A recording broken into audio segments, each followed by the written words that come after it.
Never in my life did I think I was gonna watch a guy get his balls kicked in an anime and start crying, but here I am, and now I'm gonna make it everyone's problem. I heard about Chainsaw Man way before it got adapted into an anime, and once it came out, I did what any reasonable person would do when a highly anticipated and popular manga finally gets adapted, and I immediately put it on my watch list for 3 years. I'm usually upset when I join things late, but this time I'm glad I did, because I went into this expecting something akin to Devil May Cry. No, not that one. In the sense of, wow, I can't wait to see the main character killing devils with epic fight scenes, hype, and aura moments. No, not that one. And I did get that. But I did not expect to also get exposed to a beautiful story with some of the most interestingly written characters I've seen, paired with gorgeous cinematic shots and an all-around banger soundtrack. And I did not expect to relate to the main character, whose goal is to get some bitches.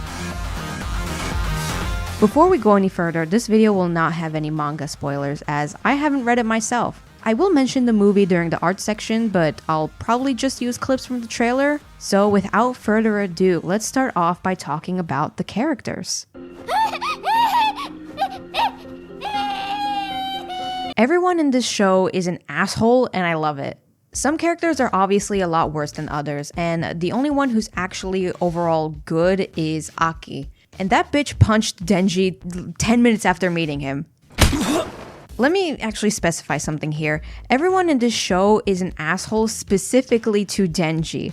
It's not even in the stereotypical anime way where certain characters have a rivalry towards him and others are just assholes in general. These are all relatively normal people, but with Denji specifically, they're very quick to go, "Hello minor, I think you should fuck off, die, or be my pet." Sir, I am 16 years old, I think.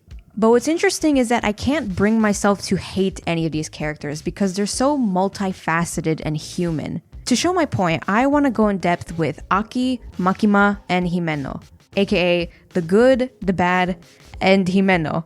Let's start with Aki. Aki is probably the most heroic character out of everyone. He wants to beat the Gun Devil for revenge, and he's willing to sacrifice his life to make that happen. He acts like such a main character that the actual main character of the show points this out, and so does one of the side characters too. The funny part about Aki though is that outside of his job, he's an extremely normal guy. He cooks, cleans, smokes, reads the newspaper, and likes to go out for drinks with his friends. When you look at his mannerisms and the stuff he does in his free time, he's kind of a boring person actually. This is especially noticeable when looking at his apartment.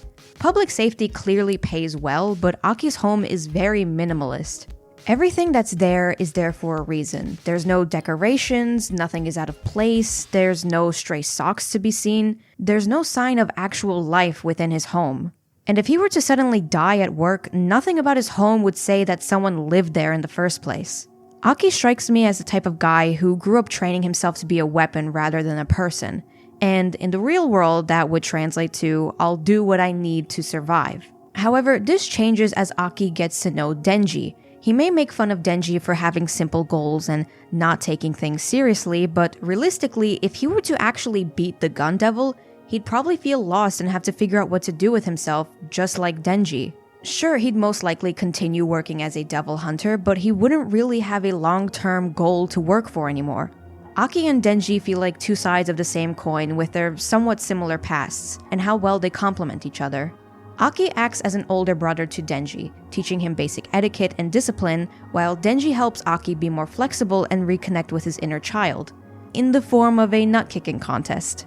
Overall, Aki seems like a cold main character type of guy, but really he's a man that was forced to grow up quicker than others. And this might be a bit of a stretch, but I think he's someone who lives day to day by doing what he needs, and has buried the dream of living a blissful life a long time ago. But subconsciously, I think he still craves to live peacefully. A city mouse that craves for the country. Unfortunately, the country is where dogs live. Makima is an interesting character. It's easy to say she's a bad person, which she is, but that ends up flattening her character a lot. Because the reality is, she saved Denji's life. Some other devil hunter could have finished the job with how tired he was, or Makima herself could have killed him. But she didn't. She saved him, fed him, gave him a home, and coworkers who'd later become his new family. And trust me, I'm very aware that she does all of this to use Denji. Her intentions with him are not good at all, and she does what she can to keep him under her fingers. But at the end of the day, Denji wouldn't be where he is now without Makima. And considering how naive he is, it'd be no surprise if he'd have to spend years, maybe even decades, to actually process how manipulative she is. The way she interacts with him in private versus in public is very interesting too. In private, she's obviously way more handsy, but in public, she's a bit more discreet. An example of this would be how she tightens Denji's tie in the second episode, a subtle way to imply that she's tightening his leash and to say, I'm in control. Another would be how she gives him a lollipop that was in her mouth, and how in the Reze movie she listens to his heartbeat, followed by her tracing her finger along his chest to where his string is. If any normal person with them were to see this and point it out, Makima could easily just say, oh, but I'm not doing anything. If you see it that way, then maybe you're the creep.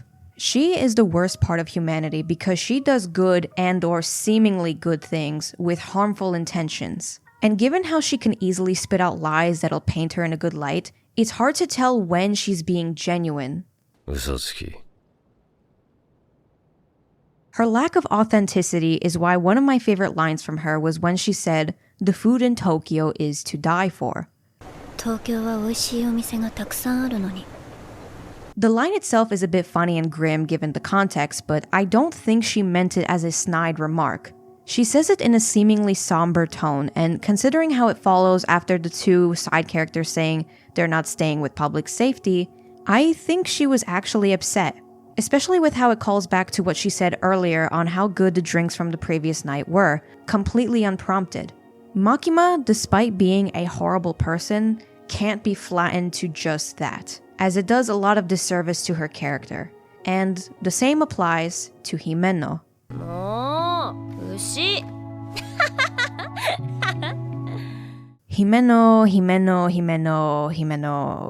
Himeno.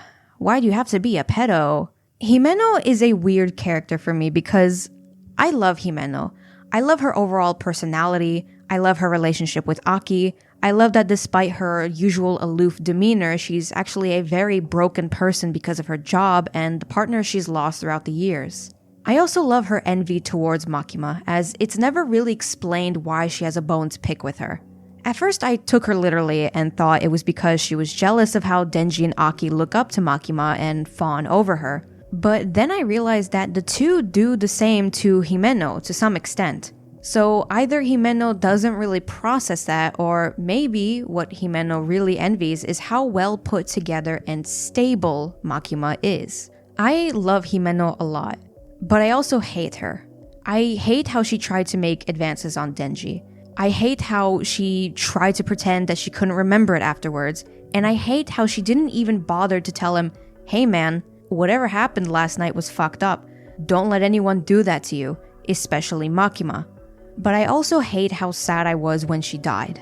Himeno is a very multifaceted and interesting character, to the point where she still lingers in my mind to this day. She's someone I feel both pity and disgust for, and while she's pretty bad, I think if she got professional help, she'd be a lot better.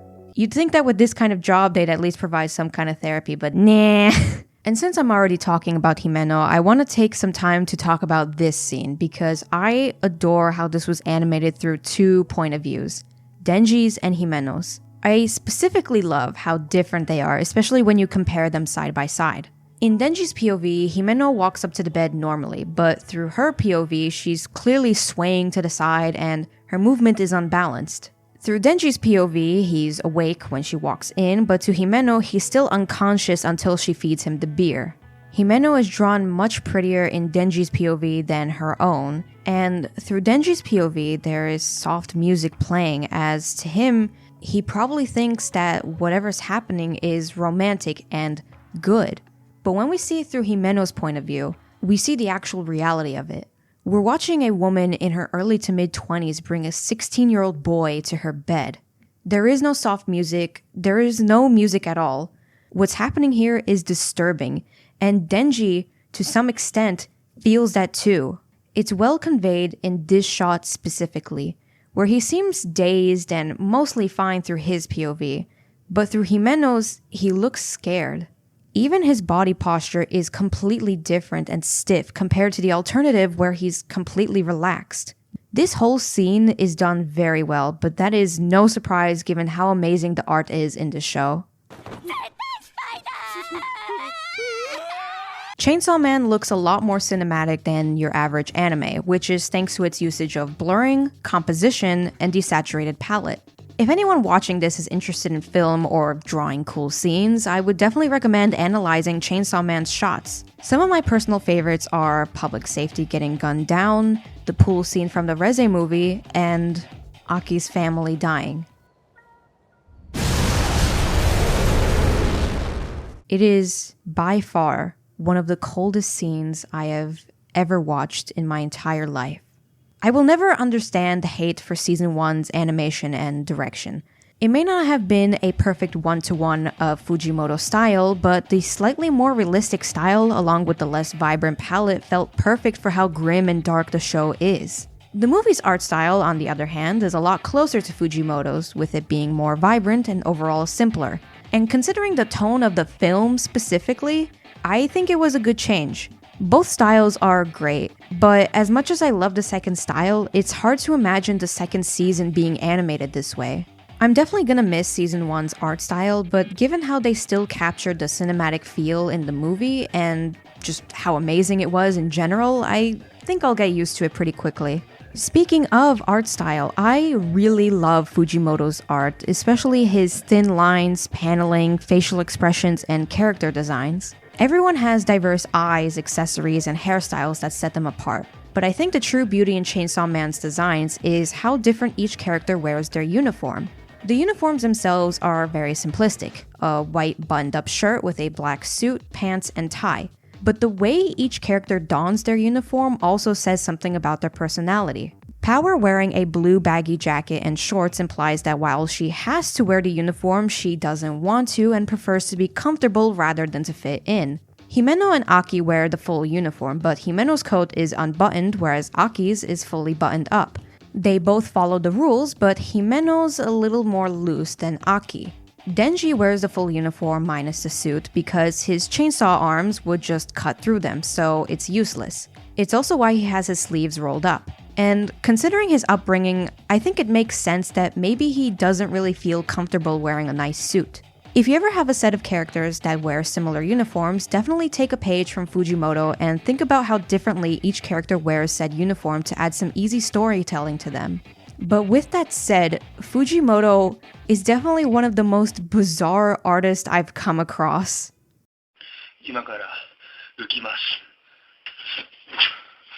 Now, I will confess, I don't actually study a lot of artists, and Fujimoto is probably the first artist I've actually looked into out of my own free will and not to do a half-assed college paper on. But this man is genuinely fucking weird, and coming from me of all people is something.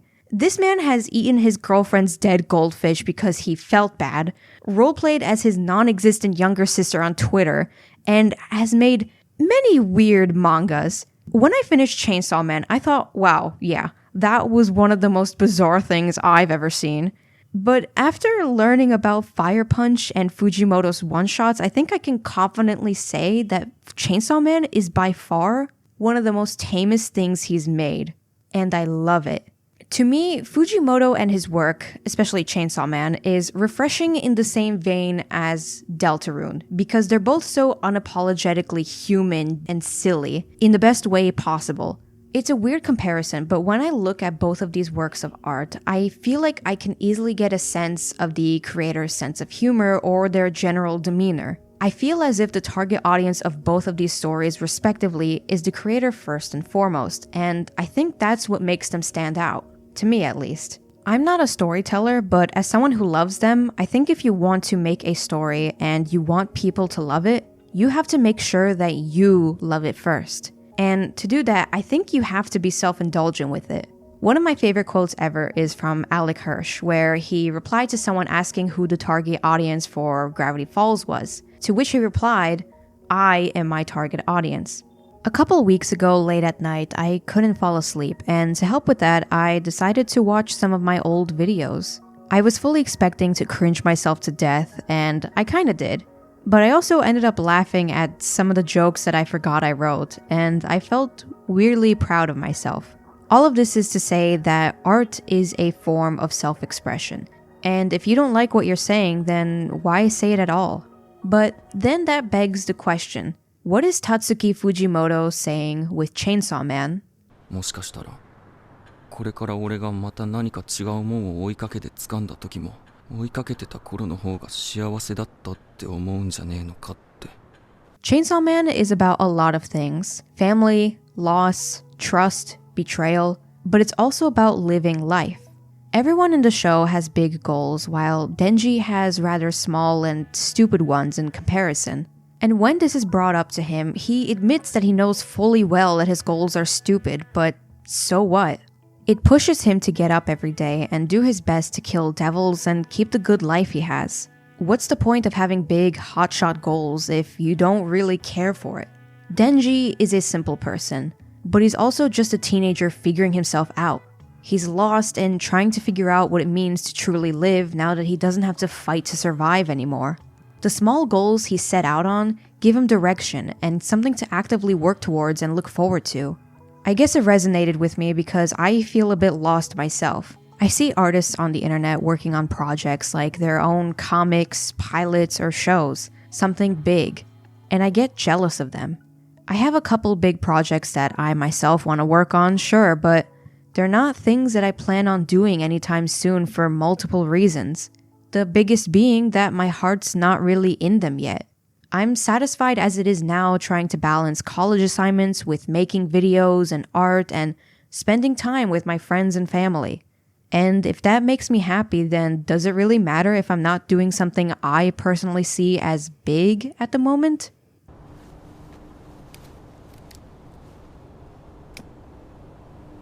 For years, I've heard the quote, "Art should disturb the comforted and comfort the disturbed." I only vaguely ever understood this, but I think if that saying were to be turned into a piece of media, it'd be Chainsaw Man. It's not a show that I can easily recommend with how silly and dark it could be, but I'd still encourage anyone who hasn't seen it and is for some reason watching this video to definitely check it out. Whenever I see people reduce the show to gooner bait, I have to assume that they either haven't seen it, are rage baiting, or that they're a child, physically or mentally.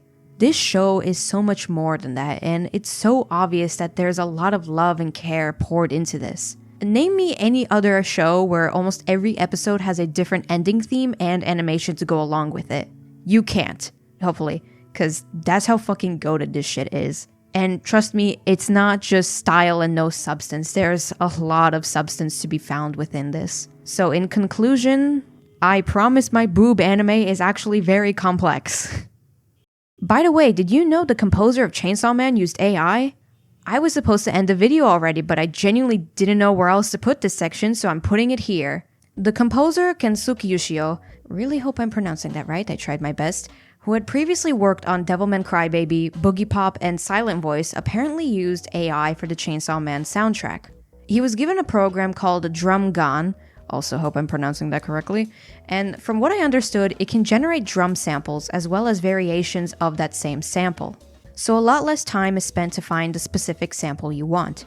I'd recommend watching the interview I got this from so anyone who's into tech or just has more than 2 brain cells can understand this better, but Yoshio ended up using this to also generate some chainsaw effects. That's as far as AI influence went on his work. He still did most of the work, and whether this falls under the ethical AI umbrella is up to you. I personally think it's fine since, again, he's still the one making the actual music, but I'm not going to pretend I'm the most knowledgeable on this subject. Yoshio also had some interesting things to say at the end of the interview, which I'll just let it play here.